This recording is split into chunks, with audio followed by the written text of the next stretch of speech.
Amen. Il y a des hommes extraordinaires au milieu de nous ce soir. Hein. Eh bien, c'est un privilège pour moi d'être parmi vous ce soir et de partager avec vous ce que le Seigneur a fait.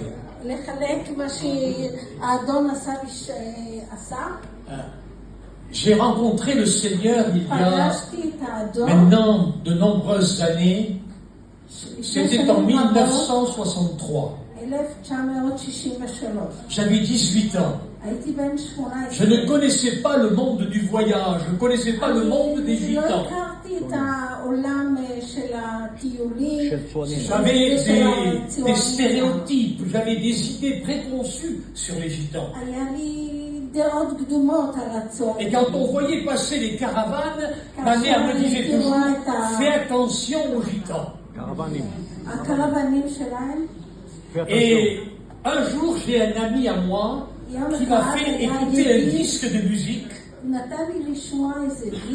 Et cette musique me plaisait beaucoup, c'était de la guitare de jazz. Mais ce que je ne savais pas, c'était que c'était de la musique chrétienne. Alors, j'ai souhaité me procurer ce disque. Et cet ami me dit, écoute, ce sont des gitans qui vivent dans une caravane.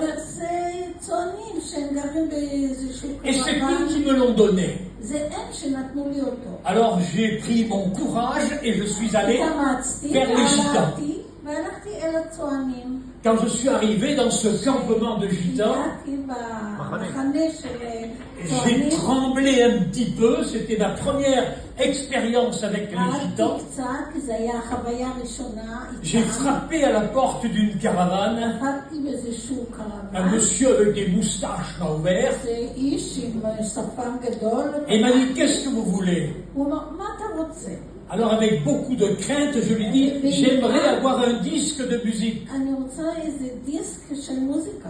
Il me dit, mais rentrez monsieur. Comment, moi, rentrer dans une caravane? Oui, oui, monsieur, rentrez. Il m'a fait asseoir et nous avons parlé.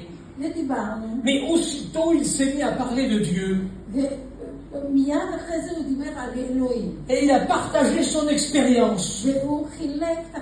Comment Dieu avait changé et transformé sa vie de gitan.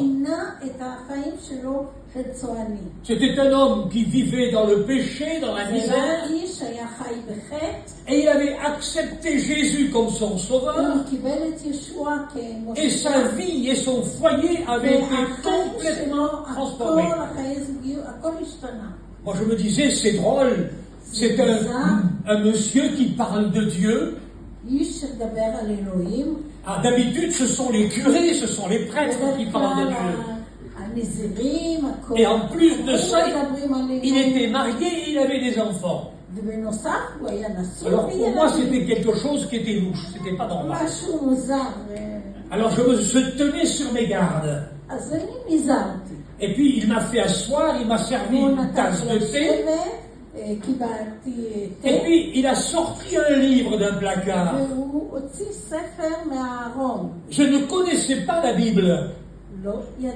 J'avais jamais eu l'occasion de lire la Bible dans ma vie. Alors il a ouvert ce livre et il m'a dit, est-ce que tu pourrais me lire quelque chose? Moi j'ai dit, je touche pas ça. Il me dit, si, c'est la Bible. Alors il a ouvert la page et il m'a fait lire un texte de la parole de Dieu. Je lisais, mais je regardais derrière moi. Parce que je dis, c'est pas normal. Il y a un coup fourré derrière ça. Et après il me regarde et dit, est-ce qu'on peut prier tous les deux? Quoi? Prier dans une caravane? Mais moi je prie dans une église avec monsieur le curé. Mais je ne prie pas dans une caravane. C'est pas normal. Et puis sa femme s'est assise à côté de lui. Elle a mis un foulard sur sa tête. Ils ont fermé les yeux. Mais moi, je n'ai pas fermé les yeux. Moi, je ne ferme pas les yeux. Moi, hein. Je surveillais pour voir s'il n'y avait pas un coup fourré. Et il a commencé à prier. Mais ce n'était pas une prière. Il était en train de parler avec Dieu. Mais c'est pas comme ça qu'on prie. Il parlait à Dieu comme si Dieu était là. Une fois qu'il a fini de prier, il m'a dit, je vais vous faire un cadeau. Et puis il m'a dit, je vous donne ma Bible. Alors j'ai pris la Bible. J'avais peur de la toucher. Et je suis parti chez moi. À l'époque, on n'avait pas la télévision. Alors comme il était 8h du soir et que j'avais rien à faire, j'ai ouvert la Bible. Et j'ai ouvert la Bible au mauvais endroit.